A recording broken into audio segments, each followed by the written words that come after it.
डिकार्टिस का Cartesian dualism, मन और शरीर का रहस्य।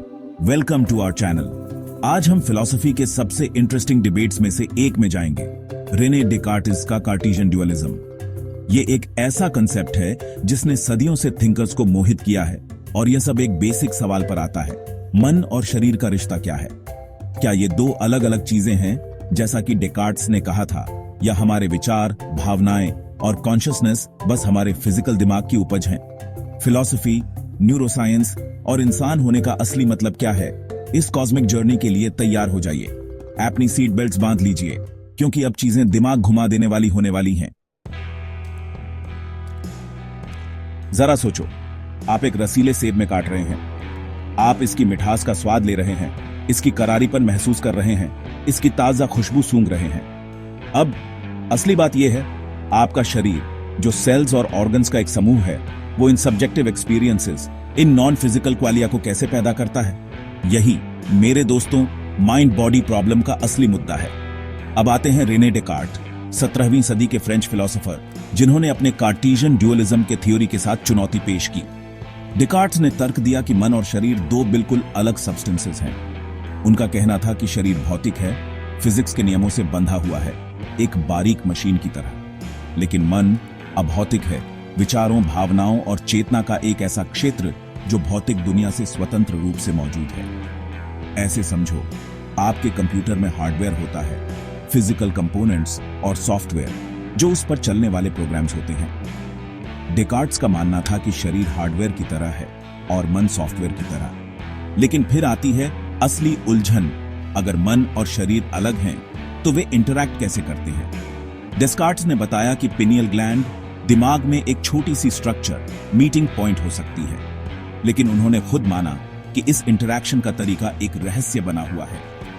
कुछ लोगों का तर्क है कि हमारे सब्जेक्टिव एक्सपीरियंसेस, हमारे विचार और भावनाएं बस कॉम्प्लेक्स ब्रेन एक्टिविटी के इमर्जेंट प्रॉपर्टीज हैं। दूसरे शब्दों में, कॉन्शियसनेस अरबों न्यूरॉन्स के इंट्रिकेट फायरिंग से उत्पन्न होता है, जैसे एक सिम्फनी कई इंस्ट्रूमेंट्स के कोऑर्डिनेटेड प्लेइंग से बनती है। लेकिन कुछ लोग अभी भी असहमत हैं और कहते हैं कि हम अभी भी पूरी तरह से नहीं समझ पाए हैं कि कैसे फिजिकल प्रोसेसेस, चाहे कितने भी कॉम्प्लेक्स हों, हमारे एक्सपीरियंसेस के सब्जेक्टिव, क्वालिटेटिव नेचर को जन्म दे सकते हैं। फिलोसोफर्स इसे कॉन्शियसनेस का हार्ट प्रॉब्लम कहते हैं। कार्टेशियन ड्यूअलिज्म से उपजा माइंड बॉडी प्रॉब्लम आज भी इंटेंस डिबेट और इंक्वायरी का सोर्स बना हुआ है। अब बात बदलते हैं और देखते हैं कि कार्टेशियन ड्यूअलिज्म मॉडर्न साइंस के सामने कैसे टिकता है। न्यूरोसाइंस अपने ब्रेन में झांकने के कॉन्स्टेंटली इवॉल्विंग टूल्स के साथ अक्सर मटेरियलिज्म की ओर झुकता है। यह विचार कि यूनिवर्स में सब कुछ कॉन्शियसनेस सहित अंततः मैटर और एनर्जी तक सीमित है। जरा सोचो, अब हम रियल टाइम में ब्रेन एक्टिविटी देख सकते हैं, स्पेसिफिक फंक्शंस के लिए जिम्मेदार एरियाज को पिन पॉइंट कर सकते हैं और न्यूरॉन्स को मैनिपुलेट करके बिहेवियर को भी बदल सकते हैं। यह हमारी मेंटल लाइव्स के बायोलॉजिकल अंडरपिनिंग्स को समझने के लिए एक इनक्रेडिबली पावरफुल लेंस है। लेकिन यहां ट्विस्ट है, इतनी तरक्की के बाद भी कार्टेशियन ड्यूअलिज्म को साइंटिफिक हिस्ट्री के कूड़ेदान में पूरी तरह से नहीं डाला गया है। क्यों?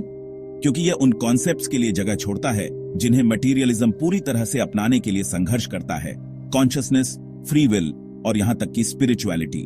चलो कॉन्शियसनेस को ही ले लो उदाहरण के लिए। न्यूरोसाइंस ने कॉन्शियसनेस के न्यूरल कॉरिलेट्स को मैप करने में जबरदस्त प्रगति की है। हमारे सब्जेक्टिव एक्सपीरियंसेस से जुड़े ब्रेन रीजन्स और एक्टिविटी पैटर्न्स की पहचान की है।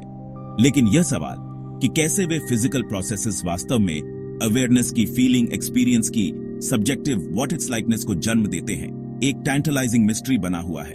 यहीं पर कार्टेशियन ड्यूअलिज्म अपने माइंड और बॉडी के सेपरेशन के साथ एक पोटेंशियल एक्सप्लेनेशन की झलक देता है। अगर माइंड पूरी तरह से फिजिकल ब्रेन तक सीमित नहीं है, तो शायद कॉन्शियसनेस, जो सबसे इलूसिव फिनोमेना है, इस नॉन फिजिकल रेल्म में रह सकता है। इसी तरह फ्री विल का कॉन्सेप्ट, फ्रीली और इंडिपेंडेंटली चॉइसेस करने की क्षमता, कार्टेशियन ड्यूअलिज्म के साथ एक क्यूरियस रेजोनेंस पाता है। अगर हमारे माइंड्स पूरी तरह से मटेरियल वर्ल्ड को गवर्न करने वाले फिजिक्स के डिटर्मिनिस्टिक लॉज से बंधे नहीं हैं, तो शायद जेन्युइन एजेंसी के लिए, अपनी डेस्टिनीज को शेप करने की क्षमता के लिए जगह है। कार्टेशियन ड्यूअलिज्म एक फिजिकल और एक नॉन फिजिकल रियल्म दोनों को रिकॉग्नाइज करते हुए दोनों पर्सपेक्टिव्स की वैलिडिटी को स्वीकार करता है। उनके पोटेंशियल इंटरप्ले को समझने के लिए एक फ्रेमवर्क प्रदान करता है। चैप्टर 3 कल्चरल रेलेवेंस, ए ब्रिज बिटवीन वर्ल्ड्स।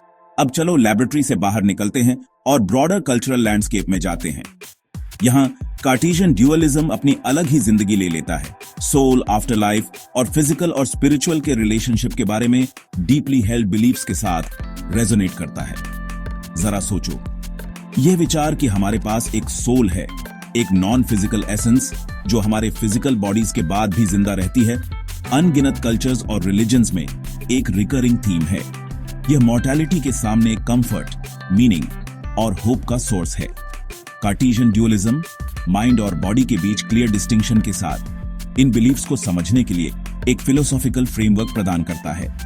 यह बताता है कि सोल, जिसे अक्सर माइंड से जोड़ा जाता है, बॉडी से इंडिपेंडेंटली एग्जिस्ट कर सकती है, संभवतः डेथ के बाद भी जीवित रह सकती है और दूसरे रियल्म्स में भी रह सकती है।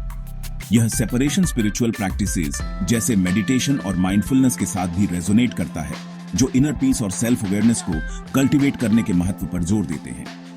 माइंड को बॉडी से अलग मानकर ये प्रैक्टिसेस हमें अपने इनर लैंडस्केप्स को एक्सप्लोर करने के लिए, मटेरियल वर्ल्ड से परे किसी चीज से कनेक्ट करने के लिए इंकरेज करती है।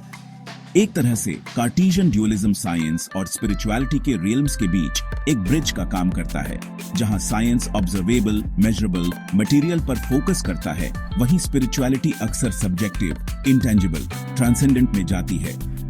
कार्टेशियन ड्यूअलिज्म एक फिजिकल और एक नॉन फिजिकल रेल्म दोनों को मान्यता देते हुए दोनों पर्सपेक्टिव्स की वैलिडिटी को स्वीकार करता है और उनके पोटेंशियल इंटरप्ले को समझने के लिए एक फ्रेमवर्क प्रदान करता है। तो चाहे आप एक डिवाउट बिलीवर हों, एक स्टॉन्च एथियस्ट हों या कहीं बीच में हों, Cartesian dualism soul, after life और फिजिकल और स्पिरिचुअल के रिलेशनशिप के साथ एंड्यूरिंग ह्यूमन फैसिनेशन को समझने के लिए एक थॉट प्रोवोकिंग फ्रेमवर्क प्रदान करता है। यह एक रिमाइंडर है कि मीनिंग और अंडरस्टैंडिंग के लिए हमारी क्वेस्ट अक्सर किसी एक डिसिप्लिन की बाउंड्रीज से आगे निकल जाती है और हमें ह्यूमन एक्सपीरियंस के सेंटर में मौजूद कॉम्प्लेक्सिटीज और मिस्ट्रीज को अपनाने की जरूरत होती है। Chapter 4 controversy and criticism, the dualist dilemma. अब उस चीज से दूर क्यों भागें जो सबसे ज्यादा परेशान कर रही है, या यूं कहें मशीन में भूत। कार्टेशियन ड्यूअलिज्म अपने सारे आकर्षण के बावजूद आलोचनाओं से नहीं बच पाया है, और यह सही भी है। सबसे कॉमन अटैक, माइंड और बॉडी असल में कैसे इंटरैक्ट करते हैं, इसका क्लियर कन्विंसिंग एक्सप्लेनेशन देने में इसकी फेलियर। याद है डिस्कार्ट्स का सजेशन कि पिनियल ग्लैंड कांटेक्ट का पॉइंट हो सकती है। खैर, साइंटिफिक स्क्रूटनी के तहत यह आइडिया ज्यादा देर तक नहीं टिक पाई।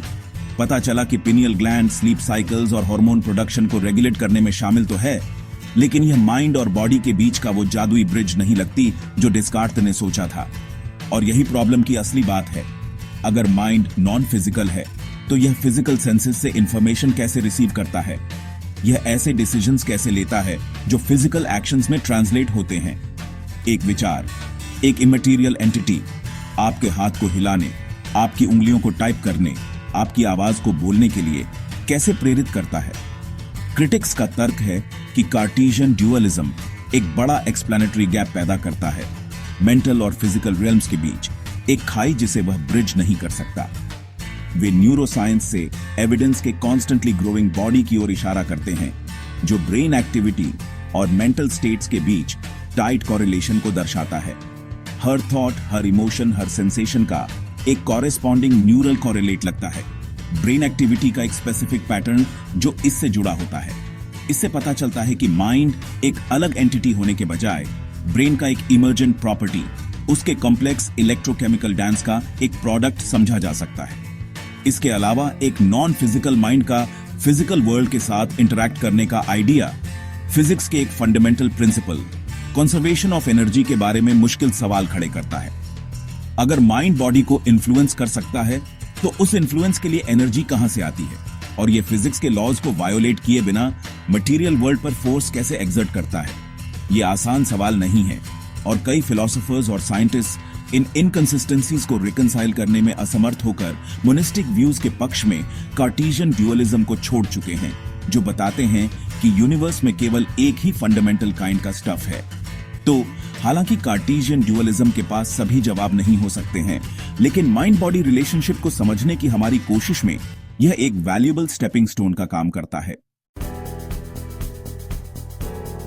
देखने के लिए धन्यवाद। अगर आपको यह वीडियो पसंद आया तो लाइक, शेयर और सब्सक्राइब करना न भूलें, ताकि फैसिनेटिंग फिलोसॉफिकल कॉन्सेप्ट्स में और डीप डाइव्स मिल सकें।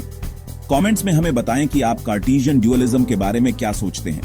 क्या आपको लगता है कि माइंड और बॉडी अलग हैं, या आप ज्यादा मटेरियलिस्टिक व्यू की तरफ झुकते हैं? माइंड बॉडी प्रॉब्लम एक पजल है जिसने सदियों से थिंकर्स को मोहित किया है, और यह एक ऐसा डिबेट है जो ब्रेन और कॉन्शियसनेस के नेचर के बारे में और जानने के साथ साथ जारी रहेगा।